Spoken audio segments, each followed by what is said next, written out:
어떤 선배 목사님께서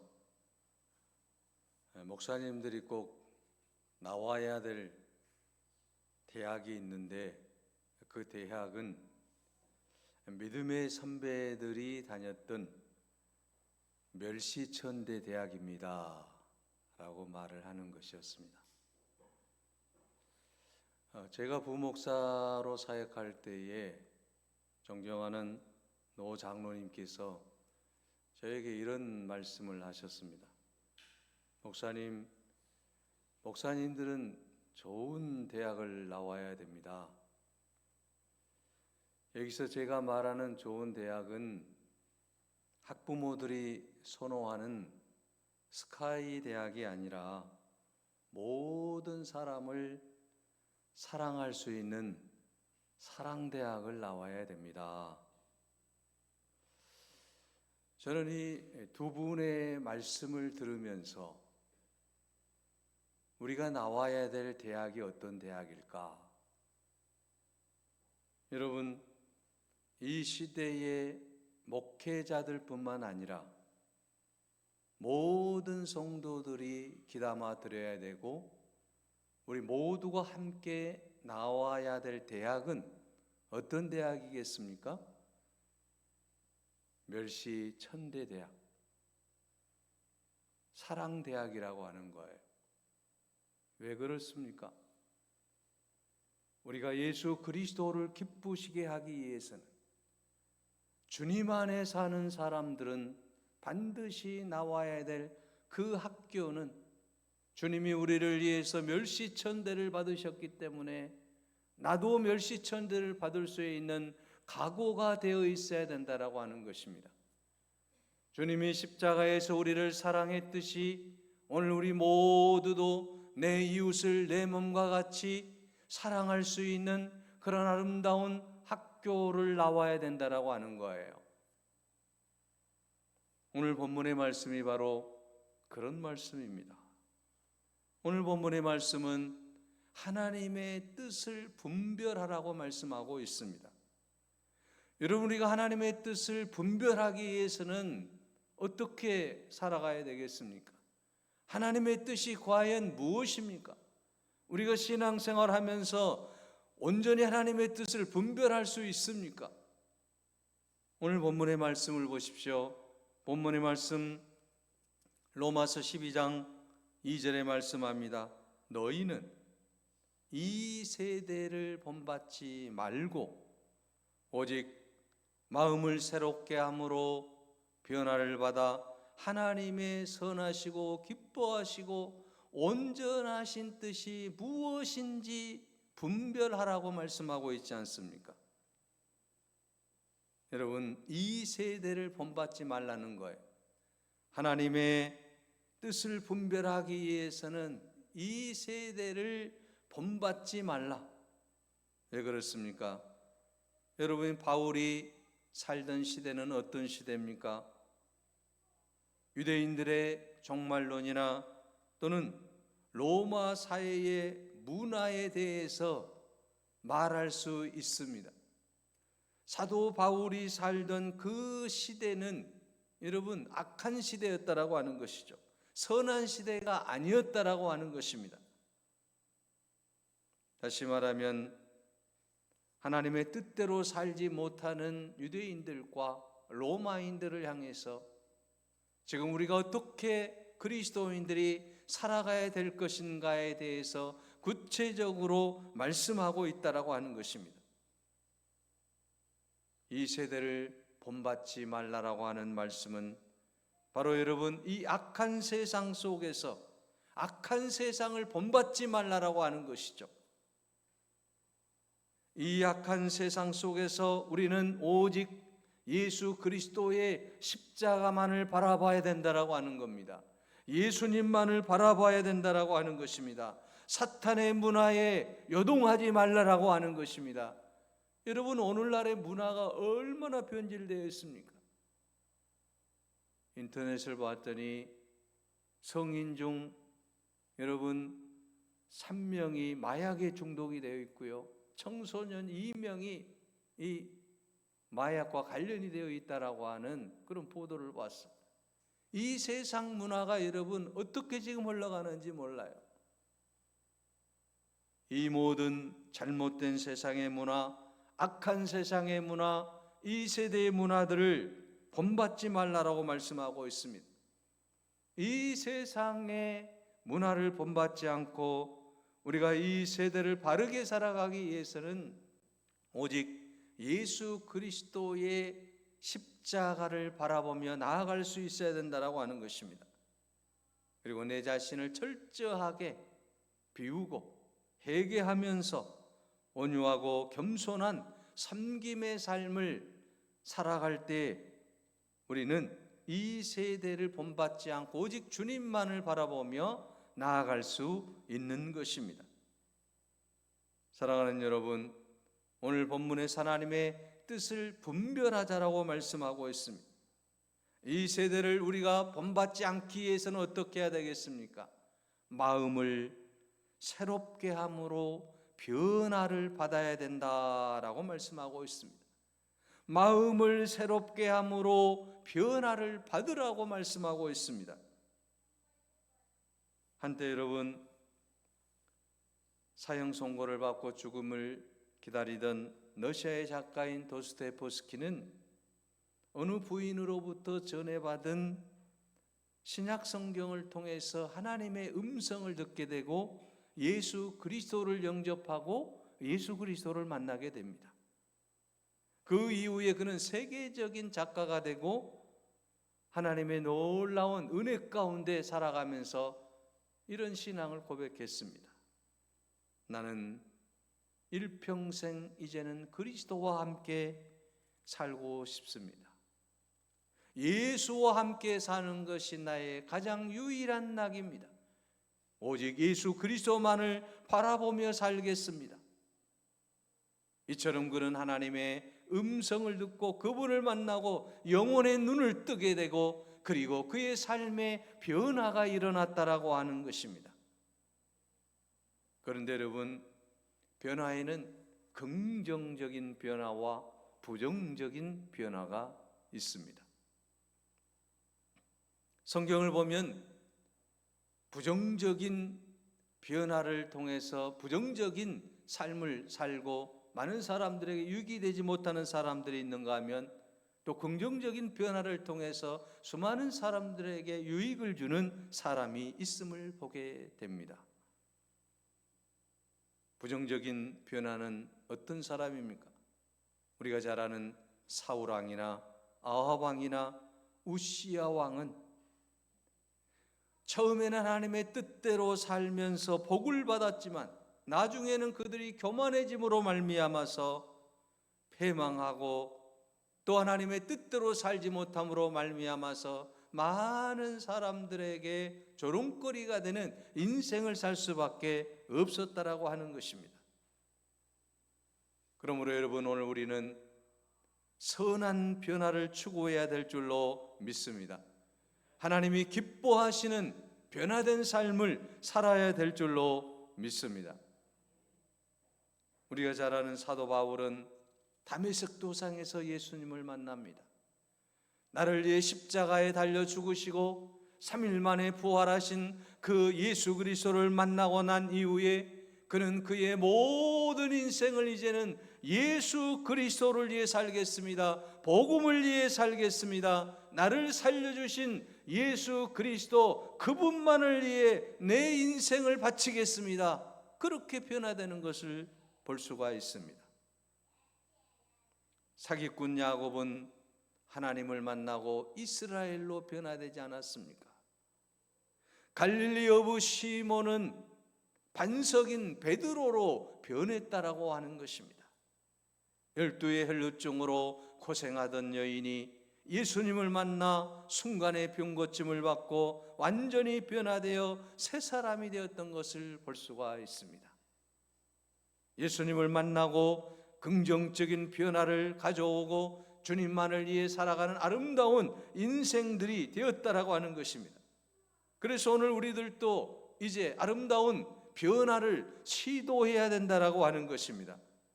고린도후서 5장 17절에 말씀합니다. 그런즉 누구든지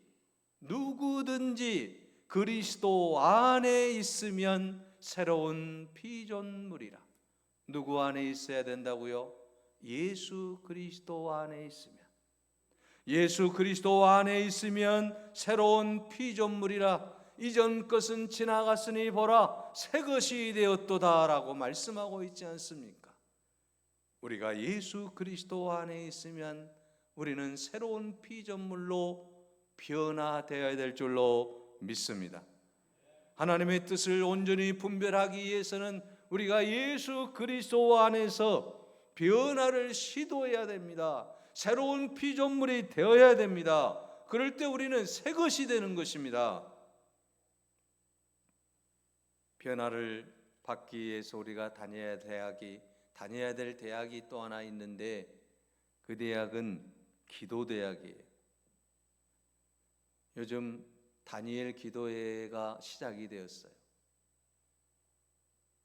전국 방송을 통해서 2시간 동안 열심히 기도하는 사람들이 말씀을 듣고 간증을 듣고 기도하는 프로그램이 바로 이 다니엘 기도회예요. 다니엘처럼 새 이래를 3주간을 기도하겠다라고 하는 그런 마음의 자세를 가지고 함께 기도하는 거예요. 이 기도를 통해서 나라를 위해서 또 교회를 위해서 또 죽어가는 영혼을 위해서 함께 기도하는 거예요. 여러분 데살로니가전서 5장 17절에도 말씀하고 있지 않습니까? 쉬지 말고 기도하라. 기독교의 중요한 인물들을 보면 사도 바울을 중심으로 해서 12제자들과 어거스틴, 마르틴 루터, 칼빈, 에슬레 수많은 종들이 한마디로 기도하며 살았어요. 어거스틴은 그의 삶 자체가 기도였고 마르틴 루터는 종교개혁을 위해서 내가 하루에 3-4시간씩 기도하지 않으면 이 과업을 이룰 수 없다라고 했습니다. 칼빈은 기도의 영성을 추구했으며 요한 웨슬리는 옥스퍼드 대학에서 홀리 클럽 운동을 하면서 15년 동안에 20여 명의 학생들을 모아놓고 매일매일 기도를 했다라고 하는 것입니다. 그래서 놀라운 역사를 이루어냈다라고 하는 것 아니겠습니까? 사랑하는 여러분, 오늘 우리가 아름다운 변화를 추구하기 위해서는, 그래서 하나님의 뜻을 온전히 분별하기 위해서는 기도의 자리에서 우리가 함께 기도할 수 있기를 바랍니다. 하나님께서는 이 기도를 통해서 반드시 응답해 주실 줄로 믿습니다. 내 기도가 무슨 힘이 있을까? 아닙니다. 우리가 하나님 앞에 온전히 엎드려 기도할 때 하나님께서는 그 기도를 들으시고 놀라운 역사를 반드시 이루어 주실 줄로 믿습니다. 우리가 하나님의 뜻을 온전히 분별하기 위해서 변화를 또한 여러분 받아야 되는데 그 변화를 받기 위해서는 또 다른 대학을 하나 더 다녀야 돼요. 그 대학은 말씀 대학입니다. 교회 리서치 연구소가 14세에서 34세에 해당하는 우리나라 미래 세대 1851명을 대상으로 면접 조사를 했어요. 기독교를 생각할 때 선호하는 단어는 무엇입니까? 예수라고 하는 답변이 나왔습니다. 기독교를 생각할 때에 예수라고 하는 답변이 나왔는데 이 예수님은 좋아하는데 그 다음이 문제였어요. 조사 결과 기독교인은 선호하지 않는다. 예수는 좋아하지만 예수님은 좋아하는데 왜 그리스도인들은 좋아하지 않을까요? 이유가 있었습니다. 그것은 그리스도인들이 예수님을 닮지 못했기 때문이라고 하는 거예요. 예수 그리스도는 너무너무 좋은데 너무너무 사랑하는데 예수 믿는 그리스도인들은 예수님을 닮지 못했기 때문에, 우리와 똑같은 사람이기 때문에 그들을 좋아하지 않습니다. 이런 답변이 나온 거예요.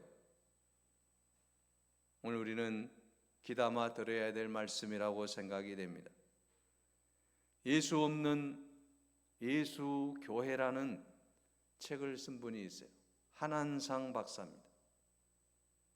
이분은 시대를 살아가는 크리스찬들에게 하고 싶은 말이 있다라고 했어요. 이 책에서. 그것은 교회를 열심히 다니는 교인일수록 예수님의 삶과는 동떨어진 삶을 살아가면서도 정상적인 크리스찬의 삶인 양 착각하는 성도들이 많다는 것입니다. 그래서 이들에게 심장이 터지는 마음으로 부탁하기를, 껍데기 신앙을 버리고 말씀의 본질로 돌아가자라고 하는 거예요. 우리의 모든 잘못된 껍데기를 다 벗어 던지고 하나님의 말씀을 중심으로 삼고 하나님 말씀대로 살자라고 하는 거예요. 그리스도인이 하나님의 말씀대로 살아야지 누가 하나님 말씀대로 살겠어요? 안 믿는 사람들이 하나님 말씀대로 살겠습니까? 아니잖아요. 예수 믿는 사람이기 때문에, 우리는 하나님의 자녀이기 때문에 우리가 하나님의 말씀대로 살아야 된다라고 하는 것이죠. 하나님의 말씀대로 살지 않으면 우리는 이 세상의 조롱거리가 될 수밖에 없다라고 하는 것이죠. 그래서 이분은 계속해서 안티 기독교인들의 비난과 질책을 잘 들어야 된다라고 말을 하고 있어요. 교회를 비방하는 사람들이 있잖아요. 그러면 왜 이들이 교회를 비방하는가? 여기에 대한 문제를 바로 우리가 캐치하고 그리고 이 문제를 해결해 나가야 된다라고 하는 것이죠. 너희들이 모르기 때문에 이렇게 치부해 버릴 수는 없다라고 하는 거죠. 진솔한 자기 반성을 해야 된다라고 말하고 있습니다. 그렇습니다. 오늘 우리가 자기 반성을 하기 위해서는 무엇보다도 하나님의 말씀이 내 안에 들어오게 되고 그 말씀을 통해서 이 세상에서 하나님의 말씀대로 살아갈 때 나의 잘못을 깨닫게 되는 것 아니겠습니까? 자기 반성을 하는 것 아니겠습니까? 내 주장을 하지 않는다라고 하는 거죠. 모든 것이 내 잘못입니다. 내 탓입니다. 주여 용서해 주십시오. 그런데 오늘 우리의 모습은 어떻습니까? 내 탓이 아니고 네 탓이야. 내 탓이 아니고 당신 때문이야. 우리는 늘 그렇게 생각하고 있지 않습니까? 사랑하는 여러분, 하나님의 뜻을 분별하기 위해서는 하나님의 말씀을 늘 묵상하고 그 말씀을 붙잡고 이제 예수님의 삶과 가까워지는 그런 아름다운 삶이 되어야 될 줄로 믿습니다. 또한 여러분, 하나님의 뜻을 우리가 분별하기 위해서 해야 될 일이 있습니다. 바로 그것은 오늘 본문의 말씀 로마서 12장 1절에 말씀하고 있습니다. 너희 몸을 하나님이 기뻐하시는 거룩한 산 제물로 드리라. 이는 너희가 드릴 영적 예배니라고 했습니다. 영적 예배를 드리라는 거예요. 여러분, 여기서 영적 예배는 어떤 예배입니까? 우리의 몸을 하나님이 기뻐하시는 거룩한 산 제물로 드리는 것이 영적 예배라고 하는 거죠. 그러면 여러분, 여기에서 우리 몸은 무엇을 가리키고 있을까요? 단순한 우리 몸을 말하고 있을까요? 히브리어, 이 헬라어로는 소마라고 하는 단어인데 단순한 육체를 말하는 게 아니에요. 우리의 이 마음과 우리의 모든 의지까지를 포함하고 있어요. 전 인격을 지금 육체라고 표현하고 있는 것뿐이에요. 그러므로 하나님께서 기뻐 받으시는 예배는 우리의 인격을, 우리의 몸을, 우리의 삶을 드리는 예배예요. 이게 영적인 예배라고 하는 거죠. 이게 바로 하나님이 기뻐하시는 거룩한 산 제물이라고 하는 것입니다. 여러분, 우리가 하나님 앞에 영적 예배를 드리기 위해서 중요한 것은 우리가 지금 드리는 이 성전이 이곳에서만, 이 성전에서만 예배를 드리면 된다라고 하는 그 고정관념을 버려야 됩니다. 성전이란 장소에 제한받지 않습니다. 장소를 초월해서 구체적으로 내가 살고 있는 삶의 일상에서 드리는 예배도 예배라고 하는 것이고, 내가 거하는 그곳이 바로 성전이라고 하는 거예요.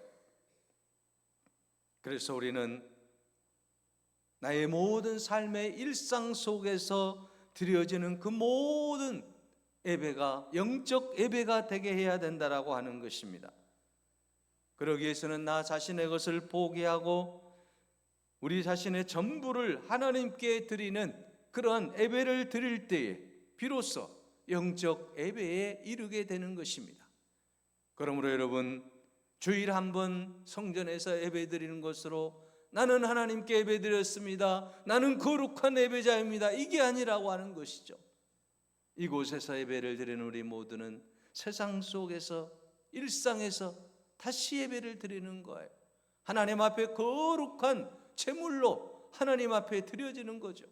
내 모든 삶과 내 인격과 내 모든 것을 다 드려서 하나님께 영광을 돌리는 것입니다. 이것이 진정한 예배라고 하는 것입니다. 그러므로 여러분, 이 영적인 예배는 우리가 성전에서 함께 예배드리는 이 예배도 있지만 우리의 모든 삶 속에서, 일상의 삶 속에서, 직장에서 또는 삶의 터전에서 살아가는 그 모든 삶 자체도 예배라고 하는 거예요. 그러므로 우리는 하나님의 뜻을 분별하기 위해서는 이런 아름다운 영적 예배, 우리가 하나님의 교회에서 열심히 함께 이렇게 모여서 예배드리고 이제 나가서는 함께 또 모든 사람들에게 예수 그리스도의 사랑을 전하며 예배하는 그런 예배자가 되시기를 간절히 바랍니다. 열왕기상 3장에 보면 여러분, 솔로몬이 일천번제를 드리지 않습니까? 왕이 된 후에 가장 먼저 이 솔로몬이 하나님께 영광을 돌렸어요. 왕이 되면 할 일이 많이 있을 것 아니겠습니까? 왕이 되면 여러분, 수많은 여러 가지 일들이 산적해 있는 거잖아요.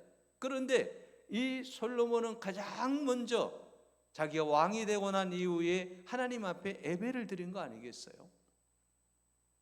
그때 하나님 마음에 들었다라고 하나님이 말씀합니다. 하나님을 감동시킨 것입니다. 그 결과 하나님께서 솔로몬에게 내가 너에게 모든 것을 주겠다, 내가 너의 기도를 들어주겠다, 너의 소원을 들어주겠다. 그 소원이 뭐냐? 솔로몬이 열왕기상 3장 10절에 11절에 보면 솔로몬이 이것을 구하며 그 말씀이 주의 말씀에 든지라. 자기를 위하여 장수하기를 구하지 아니하며 부도 구하지 아니하며 자기 온수의 생명을 구하지도 아니하고 오직 송사를 듣고 분별하는 지혜를 구하였다라고 말씀하고 있습니다. 이렇게 여러분, 솔로몬이 하나님 앞에 영적 예배를 드릴 때에 하나님께서는 솔로몬에게 지혜와 더불어서 부귀영화까지 주셨다라고 하는 것입니다. 오늘 우리가 하나님 앞에 이처럼 예배를 제일 우선순위로 삼고 하나님 앞에 영광을 돌릴 때 하나님께서 우리에게 모든 것을 허락해 주실 줄로 믿습니다. 그러므로 우리는 늘 하나님 앞에 예배를 드리는 거예요. 성전에서도 또 우리의 일상에서도. 그럴 때 하나님께서는 내 소원이 무엇이냐, 내가 너의 모든 기도를 들어주시겠다라고 말씀해 주실 줄로 믿습니다. 이제 여러분, 우리가 하나님의 뜻을 분별하는 여러 가지 방법들을 생각해 보았습니다. 오늘 본문 12장, 로마서 12장 2절 하반절에 또 말씀합니다. 하나님의 선하시고 기뻐하시고 온전하신 뜻이 무엇인지 알아야 된다라고 말입니다. 하나님의 선하시고 온전하신 뜻이 무엇일까요? 그것은 그리스도인은 세상에서 이 세대를 본받지 말고 거룩한 예배를 드리고, 그리고 중요한 게 뭡니까? 겸손하게 섬기면서 살라는 것입니다. 요한복음 13장 4절에서 5절에 보면 예수님께서 저녁 잡수시던 자리에서 일어나서 겉옷을 벗고 수건을 가져다가 허리에 두르시고 대야에 물을 떠서 제자들의 발을 씻으시고 수건으로 닦아주셨습니다. 그런데 여러분, 여기서 예수님께서 저녁 잡수시던 자리에서 일어나서 이제 제자들의 발을 씻겨주시는데, 여러분, 베드로, 안드레, 요한, 야고보 차례차례 제자들의 발을 씻깁니다. 그런데 그 옆에는 또 누가 있습니까? 가룟 유다가 있잖아요. 자기를 배반할 생각을 품고 있는 이 가룟 유다의 발도 예수님이 씻어주셨다라고 하는 사실이에요. 사실 여러분, 제자들이 예수님의 발을 씻어줘야 되는 거 아니겠습니까? 유대 나라라고 하는 것은 사막이 많기 때문에, 또 샌들을 신고 다니기 때문에 발이 더러워요. 그래서 집에 오는 손님들을 물을 떠서 대야에서 발을 씻어주는 그런 풍습이 있다라고 하는 거죠. 낮은 사람이 높은 사람, 또 나이가 작은 사람이 나이 든 분을 씻어주는 게 당연한 거 아니겠습니까? 그런데 예수님의 제자들은 그걸 하지 않는 거예요. 그러니까 지금 예수님께서 어떻습니까? 설선수범에서 제자들의 발을 씻기시는 거예요. 예수님께서 제자들의 발을 씻기시면서 너희도 내가 한 것처럼 이렇게 살라, 이걸 보여주시기 위해서 이제 모본을 보여주신 것 아니겠습니까? 사랑하는 여러분, 예수님께서 예루살렘에 올라오시며 계획하며 기도하시면서 결정적인 이 퍼포먼스는 뭡니까? 제자들의 발을 씻기는 것 아니겠습니까? 이것이 바로 하나님의 뜻이라고 하는 것이죠. 하나님의 선하시고 하나님이 기뻐하시고 온전하신 뜻이 무엇입니까? 겸손하게 내 이웃을 섬기고 겸손하게 내 이웃을 사랑하고 그들을 이제 정말 발을 씻기는 마음으로 그렇게 섬길 수 있는 자가 하나님의 자녀라고 하는 것을 분명하게 보여주는 사건이 바로 예수님께서 제자들의 발을 씻기신 사건 아니겠습니까? 오늘 우리도 그런 마음의 자세로, 세상 사람들의 발을 씻기는 그런 마음의 자세로 살아가는 여러분이 되시기를 바랍니다. 평화의 기도로 잘 알려진 성 프란체스코의 제자가 환상 중에 천국을 구경했는데 빛난 보좌가 쭉 있는데 높은 보좌가 멋지게 또 놓여 있는 거예요. 그래서 천사에게 물었다고 합니다. 천사님, 이건 누가 앉을 보좌입니까? 너무너무 멋집니다. 그러니까 이 천사가 대답하기를, 이 의자는, 이 보좌는 세상에서 가장 겸손하고 섬기기를 좋아하는 성 프란체스코의 의자입니다 라고 대답을 해줬다라고 하는 거죠. 그래서 이제 제자가 이 스승인 성 프란체스코를 만나서 선생님은 자신을 어떤 분이라고 생각하십니까? 라고 물었습니다. 그러자 이 프란체스코는 나는 세상에서 제일 악한 사람이네 라는 대답을 하는 거예요. 깜짝 놀라가요. 제자가, 아니 지금 무슨 말씀을 하고 계십니까? 선생님, 이 세상에 악한 사람이 얼마나 많은데 선생님 같이 그렇게 깨끗하게 산 사람이, 선한 사람이 어디 있습니까? 왜 이 선을 부립니까? 왜 거짓말을 합니까? 이렇게 따졌다는 거죠. 그러자 이 성 프란치스코가 뱅그레 웃으면서 대답을 했습니다. 그건 자네가 나를 잘 몰라서 그러네. 사실은 하나님이 나에게 주신 은혜를 다른 사람에게 줬다라고 한다면 그 사람은 나보다도 더 훌륭한 사람이 되었을 것입니다. 나는 하나님의 은혜로 말미암아서 이렇게 된 것이지, 정말 하나님께서 나에게 주신 은혜를 다른 사람에게 준다고 하는데 그 사람은 나보다도 더 훌륭한 사람이 되었을 것이네. 이 말들은 이 제자가 감동을 했다는 거 아니겠습니까? 역시 우리의 스승이구나.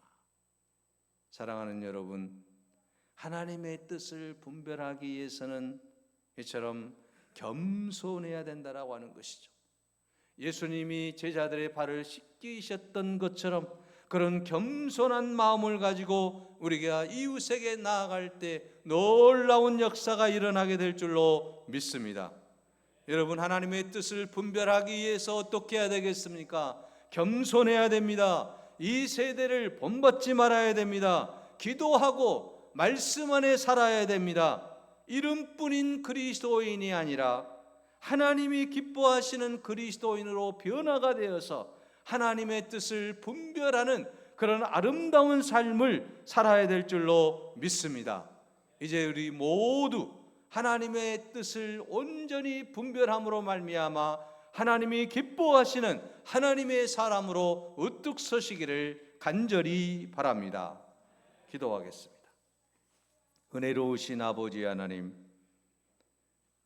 하나님의 은혜와 사랑으로 여기까지 오게 하신 것을 감사합니다.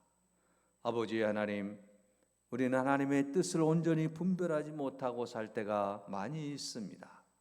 아버지여, 이 악한 세상을 본받지 않게 하여 주시고, 아버지 하나님, 겸손하게 이웃을 사랑하게 하여 주시고, 아버지 하나님, 하나님의 놀라운 은혜 가운데 말씀 중심으로 아버지 앞에 영광을 돌리는 우리 모두가 되게 하여 주시옵소서.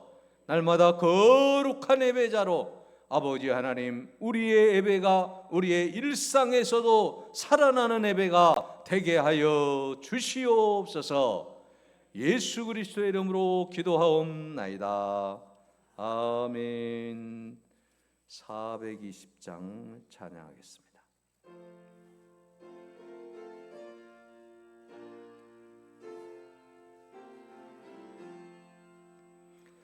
너 성결기에 늘 기도하며 너 주 안에 있어 늘 성경 보고 온 형제들 함께 늘 사귀면서 일하기 전마다 너 기도하라. 너 성결기에 내 머리 숙여